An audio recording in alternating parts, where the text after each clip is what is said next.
त्याने एवढं का हसायला लागलाय कारण सांगतो, व्लॉग बघा. तर नमस्कार मित्रांनो आणि मैत्रिणींनो, आज चाललोय आपण हेअरकटला. आपल्याला जायचं होतं गावाला, त्यामुळं.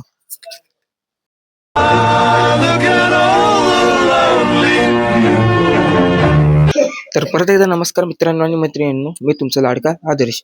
आपण हेअरकट करून आलोय. आपण गेल्या चाललोय आता मस्तपैकी पुमाचे बूट. मग आपण आणलेत पुमाचे बूट, हे बघू शकता तुम्ही.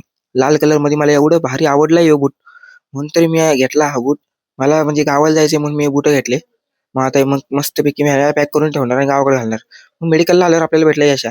यशा म्हटला, मोठा माणूस झालाय तू, आता लय मोठा झालाय बाबा, तुला कुठं हे करतोय मी. मी म्हणलं, अरे बाबा जाऊ दे, बाबा जाऊ दे. नंतर आपल्याला दादू भेटलाय बघा, नमस्ते करून कसला आपलं हे करायला लागला इथं. मग दादू म्हणला, काय भाऊ तू लय दिवस भेटत नाही, मला पण ब्लॉग मध्ये घे म्हणलं. मग घेतो म्हणलं. मग त्यानंतर आपल्याला भेटला अथर्व. अथर्व झाडू मारून लय कष्टाळू माणूस आहे माहिती का, रोज झाडू मारतो रोज. त्यानंतर आपल्याला भेटले रितेश भाऊ, परशा भाऊ आणि अक्षय भाऊ. अक्षय भाऊ इकडे होते. अक्षय भाऊ म्हणले, मी आलोच पाणीपुरी खाऊन. नंतर परशा भाऊ म्हणले, मला पण जरा फॉलो करायला लोकांना.